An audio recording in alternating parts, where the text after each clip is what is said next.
ꯉꯁꯤꯗꯒꯤ ꯆꯍꯤ 100 ꯃꯃꯥꯡꯗ ꯂꯩꯔꯝꯃꯤꯕ ꯐꯤꯚꯝ ꯑꯗꯨꯒ ꯍꯧꯖꯤꯛ ꯂꯩꯔꯤꯕ ꯐꯤꯚꯝ ꯑꯁꯤꯒ ꯑꯗꯨꯛꯀꯤ ꯃꯇꯤꯛ ꯈꯦꯠꯅꯔꯦ ꯍꯥꯏꯕꯁꯤ ꯑꯗꯣꯝꯅ ꯑꯗꯨꯝ ꯈꯪꯕꯤꯔꯝꯂꯒꯅꯤ꯫ ꯑꯗꯨꯕꯨ ꯃꯇꯝ ꯑꯗꯨꯒꯤ ꯃꯤꯑꯣꯏꯁꯤꯡ ꯑꯗꯨꯅꯗꯤ ꯁꯥꯏꯟꯁ ꯑꯦꯟ ꯇꯦꯛꯅꯣꯂꯣꯖꯤ ꯑꯁꯤ ꯑꯉꯛꯄ ꯐꯪꯅ ꯆꯥꯎꯈꯠꯂꯛꯀꯅꯤ ꯍꯥꯏꯕꯁꯤ ꯃꯈꯣꯏꯒꯤ ꯋꯥꯈꯜꯅ ꯂꯥꯝꯕ ꯐꯥꯎꯕ ꯐꯪꯂꯝꯗꯕꯁꯨ ꯌꯥꯏ꯫ ꯍꯧꯖꯤꯛꯀꯤ ꯃꯇꯝ ꯑꯁꯤꯗ ꯀꯝꯄ꯭ꯌꯨꯇꯔ, ꯃꯣꯕꯥꯏꯜ, ꯇꯤꯚꯤ ꯑꯃꯗꯤ ꯏꯟꯇꯔꯅꯦꯠ ꯑꯁꯤꯅꯆꯤꯡꯕ ꯀꯌꯥ ꯑꯁꯤ ꯃꯤꯑꯣꯏꯕꯁꯤꯡꯒ ꯇꯠꯅ ꯊꯥꯅ ꯌꯥꯗ꯭ꯔꯕ ꯑꯆꯧꯕ ꯃꯔꯤ ꯑꯃꯒꯨꯝ ꯑꯁꯨꯝ ꯍꯦꯟꯒꯠꯂꯛꯂꯤ꯫ ꯃꯁꯤ ꯄꯨꯝꯅꯃꯛ ꯑꯁꯤ ꯁꯥꯏꯟꯁ ꯑꯦꯟ ꯇꯦꯛꯅꯣꯂꯣꯖꯤ ꯆꯥꯎꯈꯠꯂꯛꯄꯗꯒꯤ ꯑꯣꯏꯔꯛꯂꯤꯕ ꯐꯤꯚꯝ ꯑꯃꯅꯤ꯫ ꯑꯗꯨꯒ ꯑꯩꯈꯣꯏꯅ ꯈꯟꯗꯨꯅ ꯌꯦꯡꯕ ꯌꯥꯏ ꯃꯗꯨꯗꯤ ꯉꯁꯤꯗꯒꯤꯅ ꯆꯍꯤ 100ꯒꯤ ꯃꯇꯨꯡꯗꯗꯤ ꯀꯌꯥꯃꯨꯛ ꯍꯦꯟꯅ ꯆꯥꯎꯈꯠꯂꯛꯄ ꯌꯥꯏ ꯍꯥꯏꯕꯁꯤ꯫ ꯉꯁꯤꯒꯤ ꯃꯥꯂꯦꯝ ꯑꯁꯤꯗ ꯅꯣꯡꯃꯒꯤ ꯃꯤ ꯃꯁꯤꯡꯗꯤ ꯂꯦꯞꯄ ꯂꯩꯇꯅ ꯍꯦꯟꯒꯠꯂꯛꯂꯤ꯫ ꯑꯗꯨꯕꯨ ꯂꯩꯅꯕ ꯖꯒꯥ ꯑꯁꯤꯗꯤ ꯅꯣꯡꯃꯒꯤ ꯑꯁꯨꯝ ꯂꯩꯁꯤꯜꯂꯛꯇ꯭ꯔꯤ꯫ ꯑꯗꯨꯕꯨ ꯉꯁꯤꯗꯒꯤꯅ ꯆꯍꯤ 100ꯒꯤ ꯃꯇꯨꯡꯗꯗꯤ ꯏꯁꯤꯡ ꯃꯅꯨꯡꯗ ꯌꯨꯝ ꯁꯥꯗꯨꯅ ꯂꯩꯕ ꯐꯥꯎꯕ ꯍꯧꯅꯔꯛꯂꯒꯅꯤ꯫ ꯃꯁꯤꯒꯤ ꯄꯣꯄꯨꯂꯦꯁꯟ ꯑꯁꯤꯅ ꯃꯔꯝ ꯑꯣꯏꯗꯨꯅ ꯍꯧꯖꯤꯛꯇꯤ ꯑꯌꯥꯝꯕ ꯃꯇꯝꯗ ꯇ꯭ꯔꯥꯐꯤꯛ ꯖꯥꯝ ꯑꯣꯏꯕꯒꯤ ꯆꯥꯡ ꯌꯥꯝꯅ ꯍꯦꯟꯒꯠꯂꯛꯂꯤ꯫ ꯑꯗꯨꯕꯨ ꯇꯦꯛꯅꯣꯂꯣꯖꯤ ꯑꯁꯤꯅ ꯂꯦꯞꯄ ꯂꯩꯇꯅ ꯆꯥꯎꯈꯠꯂꯛꯄꯅ ꯃꯔꯝ ꯑꯣꯏꯗꯨꯅ ꯃꯇꯝ ꯑꯃꯗꯗꯤ ꯍꯧꯖꯤꯛ ꯁꯣꯔꯣꯛꯇ ꯊꯧꯅꯔꯤꯕ ꯒꯥꯔꯤ ꯑꯁꯤ ꯇ꯭ꯔꯥꯐꯤꯛ ꯖꯥꯝ ꯑꯣꯏꯕ ꯃꯇꯝꯗ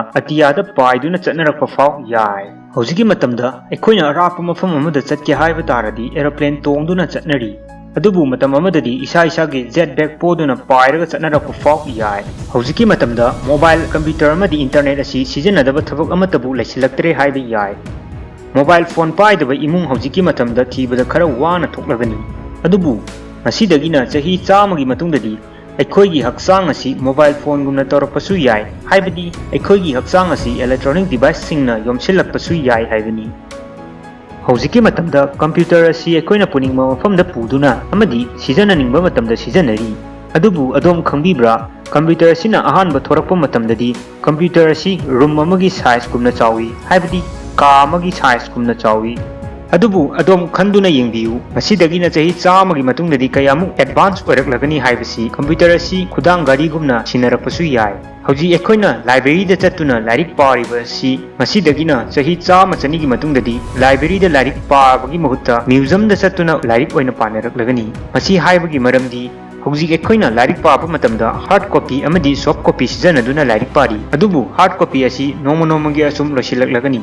इरोय लोइबदा ngasiदगिना यामना कुइरबा चहीगी ममांगदा स्पेस दा चटपा हाइबसी ओइथोक्नरोइदबा थबक अमनी हाइना खनरमी। अदुबु हौजिक्ति थागी लेबाक फाव यौरुरे।